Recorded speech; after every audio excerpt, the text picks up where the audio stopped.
굉장히 중요한 것 중 하나가 지도입니다. 오늘날에는 보이는 지도보다도 이제는 내비게이션이 우리 지도 역할을 해주기 때문에 난 모르는 것도 낯선 것도 쉽게 찾아볼 수가 있습니다. 그러나 지도가 없을 때에 우리는 상당히 불편함을 많이 느끼게 되죠. 이스라엘 백성들이 애굽에 430년 동안의 종살이를 마치고 하나님이 그들을 출애굽시키십니다. 그때 하나님께서 모세에게 광야로 인도하는 지도를 주셨기에 모세는 이스라엘 민족을 광야로 인도할 수가 있었습니다. 그리고 광야 40년의 세월이 끝났을 때 하나님께서는 여호수아에게 이스라엘 민족을 가나안까지 인도할 수 있는 지도를 주셨습니다. 그래서 그 지도가 가리키는 대로 여호수아가 그 백성을 이끌고 가나안에 들어가게 되어집니다. 이런 의미에서 봤을 때 오늘 우리의 인생의 삶에도 굉장히 중요한 한 요소 중에 하나가 뭐냐면 내 인생의 지도는 과연 내가 어떤 지도를 가지고 있느냐 하는 중요한 의미입니다. 왜냐하면 내가 지도를 가지고 있는 그 지도에 따라서 하나님이 인도하시는 지도에 따라서 결국 우리의 인생이 그 길로밖에 갈 수가 없기 때문에 그렇습니다. 광야의 지도만 가진 사람은 인생을 광야에서 마치고 말 것입니다. 그러나 가나안 땅의 지도를 가진 사람은 결국에 가나안에 들어가서 가나안의 축복을 누리며 살게 된다는 말씀입니다.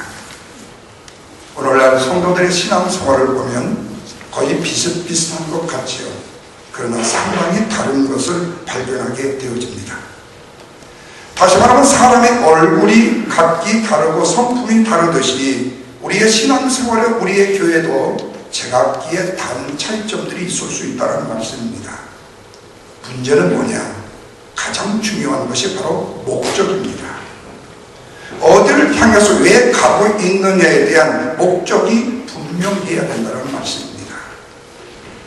우리가 어떤 일에서든지 열심을 낸다는 일은 굉장히 중요하고 또한 매우 행복한 일입니다. 그러나 방향을 잃어버린 열심은 어리석은 열심이 되어버리고 맙니다. 그러게 오늘 우리의 인생의 열심은 바로 목적이 분명하고 방향이 선명해야 된다는 말씀입니다. 이런 의미에서 이스라엘 민족들의 여정을 보면서 오늘 우리의 신앙인이 반드시 거쳐가야 되는 과정의 여정과 그리고 그 목적을 보게 되어지게 됩니다. 먼저 이스라엘 백성들에게 있었던 첫 번째 과정이 뭐였죠? 야곱을 통해서 고센 땅에 430년의 이스라엘 민족의 둥지를 틀었던 것이 결국에는 430년 이후에 하나님께서 모세를 통하여 이스라엘 민족으로 하여금 어디로? 애굽을 출애굽을 해서 광야로 가는 여정을 허락하십니다. 다시 말하면 이스라엘 민족의 광야의 시작은 바로 애굽에서부터 시작이 되었습니다. 그런데 그들이 애굽에 430년 동안 있을 때 그들의 신분은 뭐였습니까? 나라 없는 백성들, 바로 노예들 뿐이었습니다. 그들이 430년 동안 애굽에서 종사를 했기 때문에 여러분 노예 생활이 얼마나 괴롭고 얼마나 힘들고 얼마나 고통스럽겠습니까? 그래서 그들이 하나님을 향하여 한숨을 쉬면서 부르짖음이 하나님께 상달이 되었다고 성경은 기록하고 있습니다. 그래서 하나님께서는 이스라엘 민족을 출애굽시키기 위해서 구원시키기 위해서 지도자를 모세로 세우십니다. 그리고 모세를 통하여서 이스라엘 민족이 출애굽하라는 명령을 주십니다. 이 사명을 가지고 모세가 바로 이스라엘 민족을 이스라엘 백성들을 광야로 인도합니다. 여러분 우리는 이것을 바로 출애굽의 역사, 엑소더스의 히스토리라고 말합니다. 그런데 바로 이 출애굽의 역사가 오늘날 우리의 신앙의 모습으로 비교해 볼 때에 오늘 우리의 구원의 역사라는 사실이에요. 이스라엘 민족이 출애굽 시에 크나큰 사건이 두 가지가 있었습니다. 그 첫째가 뭐냐면 유월절 사건입니다. 넘어가는 사건이에요. 또 하나는 붉은 홍해 바다를 건너는 홍해를 걷는 사건입니다. 그런데 이 구약의 이스라엘 민족들 앞에 놓여져 있었던 이 두 가지의 사건 자체가 오늘날 우리의 신앙의 문제로 비교해보면 오늘 우리의 구원의 문제와 직접적인 관계가 있다는 말씀입니다. 다시 말하면 출애굽은 우리가 예수 그리스도를 나의 구주로 믿고 구원을 받은 첫 과정을 의미해 주고 있습니다. 그런데 바로 이 구원이야말로 이 구원이 우리의 신앙의 본질인과 동시에 우리의 신앙의 핵심적인 포인트라고 할 수가 있어요. 그러나 많은 사람들이 이 부분에서 오해하는 것이 있습니다. 바로 이것이 뭐냐면 구원의 신앙이 우리의 신앙의 목적이라고 착각하는 데 있습니다. 구원의 신앙은 우리의 신앙의 목적이 아니라 우리의 신앙의 출발점이라는 사실을 잊어서는 안 됩니다. 여러분, 우리가 인생을 살아가는데 우리의 목적지가 있고 출발지는 엄연히 목적과 출발이라는 그 뜻 단어뿐만 아니라 그 내용까지가 완전히 달라요. 다시 말하면 우리가 구원을 받는 믿음이라는 것은 이제 신앙생활을 시작하는 단계라는 뜻이에요. 바로 교회를 나왔다는 사실, 성경책을 끼웠다는 사실이 우리의 구원의 시작이 아니라 내가 예수 그리스도를 나의 구주로 영접했다는 사실이 바로 내가 천국의 백성이 되었다는 사실이 우리의 신앙의 출발이지 우리의 목적과 우리의 도착지는 아니라는 말씀이에요. 이스라엘 민족들이 가나안이라는 목적지를 향해서 출애굽을 했습니다. 오늘 우리가 예수 그리스도를 나의 구주로 믿는 우리의 구원도 하나님의 나라를 향하여서 떼어놓는 우리의 신앙의 오랜 걸음이 아니라 빠른 걸음이 아니라 성숙한 걸음이 아니라 이제 첫 걸음 걸음마라는 말씀입니다. 여러분, 히브리서 6장 12절 말씀에 우리의 신앙의 출발 과정에 대해서 상세히 기록을 해주었어요. 우리가 그리스도의 초보를 버리고 죽은 행실을 회개하고 하나님께 대한 신앙과 세례들과 안수와 죽은 자의 부활과 영원한 심판에 관한 교훈의 털을 다시 닦지 말고 재발하지 말고 어떻게 나가라고 그랬어요? 완전한 데 나아갈지니라 그렇게 말씀했습니다. 무슨 뜻이죠? 여러분, 회개라는 거 굉장히 중요해요. 하나님께 대한 일반적인 믿음과 세례 엄청나게 중요합니다.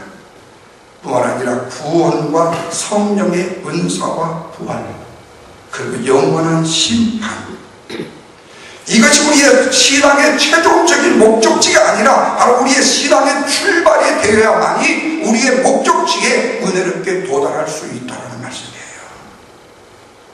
근데 우리는 시작 자체를 완전한 목적을 이룬 곳으로 착각할 때가 얼마나 많은지 몰라요.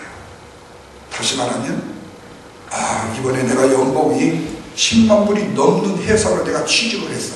이제부터는 내가 돈을 엄청나게 벌 거야. 그러니까 이제부터 열심히 먹고 쓰자. 근데 석 달 만에 잘렸어요. 네. 여러분, 내가 그 회사에 10만 불이 넘는 연봉을 받기로 들어갔다고 해서 내 인생의 끝이 내 완전한 목적이 아니었다는 얘기예요. 그것은 이제 시작이었습니다. 다시 말하면 그 회사에서 나에게 이런 대우를 해줄 때 나는 그 회사를 위해서 내 몸과 마음을 다 바쳐서 심혈을 기울여서 열심히 일해야만이 그것이 내 것이 되어줄 수 있는 결론으로 도달하게 되는 것이지, 그 연봉을 받는 나를 인정해 주었다고 해서 내가 교만하고 자만하게 되면 결국에는 그것마저 다 털리고 천불도 받지 못하는 폐업자로 실패자로 전락할 수밖에 없다는 사실이에요. 그런데 우리는 지금 현재 신앙의 출발점을 우리의 목적지 같이 착각할 때가 많다는 사실입니다. 그래서 여기에 머무르지 마라 그렇게 말해요.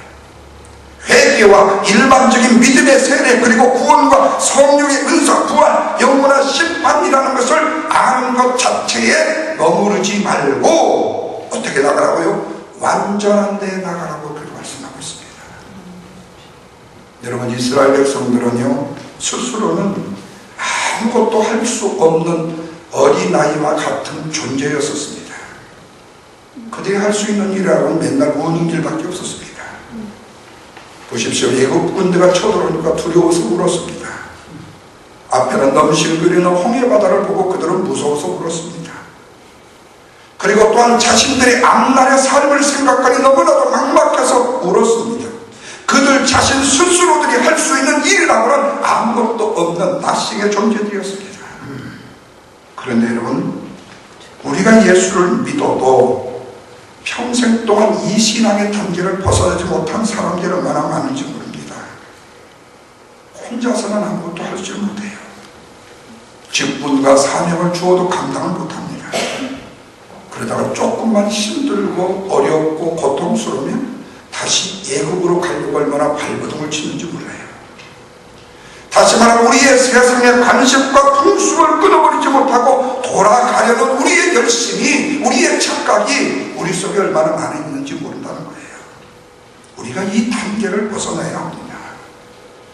우리의 신앙의 출발은 바로 출애굽의 신앙으로 끝난 것이 아니라, 홍해를 건넌 것으로 끝난 것이 아니라, 구원받는 것으로 다 된 것이 아니라, 출발을 했으면 이제는 목적지를 향하여서 전진해 나가는 완전한 신앙으로 가야 된다.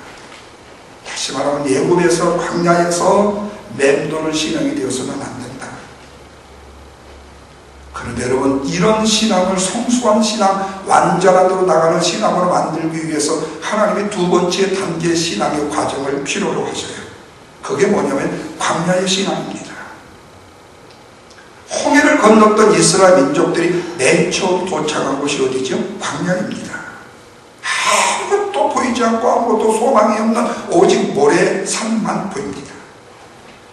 그런데 여러분, 바로 하나님은 그 광야에서 이스라엘 민족을 죽이지 아니하시고 그들을 연단하시고 그들을 훈련하는 장소로 삼으셨습니다. 다시 말하면 예수 그리스도의 은혜로 말미암아서 구원을 받은 사람은 광야라는 훈련의 환경의 과정을 내고 반드시 거쳐야 된다는 말씀이에요. 그래서 하나님께서는 이스라엘 백성들을 훈련하시기 위해서 훈련의 장소로 어디를 선택했어요? 광야를 선택하셨습니다. 그리고 교제를요, 뭘로 주셨죠? 율법으로 주셨습니다. 그리고는 훈련 교관을 누구로 삼으셨습니까? 모세로 사용을 하셨습니다. 여러분, 오늘날도 마찬가지입니다. 성도들의 훈련의 장소가 바로 광야입니다. 그렇다면 여러분, 그 광야가 어딘 줄 아세요? 두 군데입니다. 첫째는 우리의 홈스윗이라는 가정과, 둘째는 바로 출애굽하는 교회인 것입니다. 여러분, 우리의 가정 다 행복하다고 말씀하시죠? 우리 얼마나 해피한지 몰라요. 그런데 속 내면 다 들여다보세요. 가서 보면 문제들 한두 가지씩은 다 있습니다. 자식이 잘 되면 부모님이 무슨 병이라도 있고 뭐라도 있고요. 또요, 부모가 잘 되면요, 자식이 속썩이는 게 있고요. 가지 가정들에 보면 다 숨기고 살 뿐이고 말 않고 살 뿐이고, 그걸 그냥 무마하면서 무관심하면서 넘겨버리려고 하며 살고 하려고 하는 뿐이지 가정에는 문제가 많습니다. 왜냐하면 가정이 바로 광야이기 때문에 그렇습니다. 그래서 우리는 교회에서 하나님의 백성으로 훈련을 받고, 가정에서 우리는 하나님의 백성으로 훈련을 받습니다. 훈련 교재가 뭐죠? 바로 신구약 성경입니다. 훈련 교관은 누굽니까? 목회자를 비롯해서 영적인 지도자요, 가정의 가장들입니다. 성도는 반드시 이 광야의 신앙의 훈련의 과정을 통감해야 합니다. 여러분, 훈련받지 않는 군인이 될 수 없듯이 연단받지 않고 하나님의 사람이 되어줄 수가 없고 믿음이 자랄 수가 없기 때문에 하나님은 바로 연단의 훈련의 장소를 반드시 허락하신다는 거예요. 아이고, 목사님, 저는요, 신앙생활하면서 어려운 점 한 번도 없었어요. 그럼 아직 그 신앙이 지금 몇 점인지 한번 체크를 한번 해보세요. 내가 한번 테스트를 해보면 됩니다. 하나님은요, 자기 백성으로 광야의 과정을 거치게 하셔요. 연단을 받게 하셔요. 고난을 받게 하시고 시련을 받게 하십니다. 이유가 있습니다. 오늘 본문을 기억합니다. 8장 2절입니다. 다 같이 한번 읽습니다. 시작. 내 하나님 여호와께서 이 40년 동안에 너에게 광야의 길을 걷게 하신 것을 기억하라. 이유는 첫째요, 너를 낮추시고 너를 시험하사 내 마음이 어떠한지 그 명령을 지키는지 안 지키는지 알려고 하셨대. 우리 하나님은 얼마나 구체적인지 몰라요. 첫째가 이스라엘 백성들을 깡그리 무너뜨려서 낮추게 하시려고 라고 했습니다. 사랑하는 성도 여러분, 인생의 광야를 거침에도 불구하고 낮아지지 않는 인생 문제입니다. 흔히 우리가 그러지 않습니까? 나이 60이 좀 넘어가면 성질도 좀 죽고 못된 좀 버릇도 죽고 그냥 그래도 좀 어른이 돼간다고 그러잖아요. 맞아요. 근데 여러분 60이 넘어가는데도 불구하고 그 버릇을 못 치게 되면 그거 평생 고생입니다. 네. 죄송해요. 저보다 더 연세 드신 분들은 어쨌든 그것은 진리이기 때문이에요. 다시 말하면 광야를 통해서 낮아져야 돼요. 만약에 그럼에도 불구하고 광야를 통과함에도 불구하고 낮아지지 않았다면 우리는 더 많은 광야를 거쳐야 합니다. 하나님은 우리를 낮추시기 위해서, 교만한 우리를 낮추시기 위해서 고난의 광야를 인도해 가십니다. 3절 보십시오. 두 번째로 다 같이 읽습니다. 시작. 너를 낮추시며 너를 줄이게 하시며 너도 알지 못하며 내 조상도 알지 못하던 만나를 내게 먹이신 것을 사람이 떡으로만 사는 것이 아니오 여호와의 입으로 나오는 모든 말씀으로 사는 줄을 너로 하여금 뭐하며 알게 하려고 그랬습니다. 두 번째는 뭡니까? 말씀으로 살아가는 백성을 만들기 위해서. 첫째는 낮추기 위해서, 둘째는 하나님의 말씀으로 살아가게 하기 위해서 그랬어요. 우리의 삶에 고난이 있는 이유가 우리를 하나님의 말씀으로 살아가는 존재로 만들기 위해서 우리를 고난 주신다는 사실을 믿으시기를 주님의 이름으로 축원합니다. 아멘. 그래서 광야 학교를 졸업한 사람은요 겸손해요. 자기의 지식과 지혜를 드러내지 않습니다. 말씀 제일주의로 살아갑니다. 그럼에도 이들은 깨닫지 못하고 광야 생활을 졸업하지 못했습니다. 광야라는 터널을 통과하지를 못했습니다. 그 중에 가장 큰 원인이 뭔 줄 아십니까? 그놈은 원망과 불평입니다. 이스라엘 백성들이 하나님께서 40년 동안 하늘의 만나를 내리시고 메추라기를 먹이시고 가전 식물을 통해서 그들에게 입히시고 먹이시고 그들을 재우셨지만 그들이 광야 생활 중에 하나님 앞에 감사하기는커녕 매일 그들의 첫눈 눈안에 불을 킨 내용들은 무엇을 불평할까? 무엇이 내 마음에 안 든가? 무엇이 이렇게 껄쩍지근한가를 찾는 원망과 불평, 원망거리를 찾을 뿐이었습니다. 그러나 여러분, 사실 광야만큼 기적과 하나님의 능력이 쏟아진 것이 없어요. 광야이기 때문에 하나님의 기적이 일어나는 것입니다. 시련과 역경이 있기 때문에 그 시련과 역경이 우리에게 축복이라는 사실을 깨닫게 되어져요. 그러나 아픔과 시련이 없는 사람은 그것이 왜 축복인지를 깨닫지는 못해요. 왜 진주가 귀하고 귀한 것인지를 그냥 채고 있는 사람은 몰라요. 조개의 속마음을 아는 사람만이 진주가 뭔지를 알아요. 다이아몬드가 정말로 소중하고 귀한 것을 아는 사람은 다이아몬드를 만드는 과정의 사실을 알지 못하면 그건 땡이에요. 금이 왜 소중하고 귀한지를 모르는 것은 바로 용광로의 비밀을 모르기 때문이에요.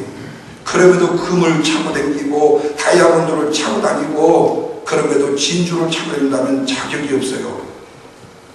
그래도 어느 정도 고난을 겪어본 사람이 가져야 그 진가가 나는 거예요.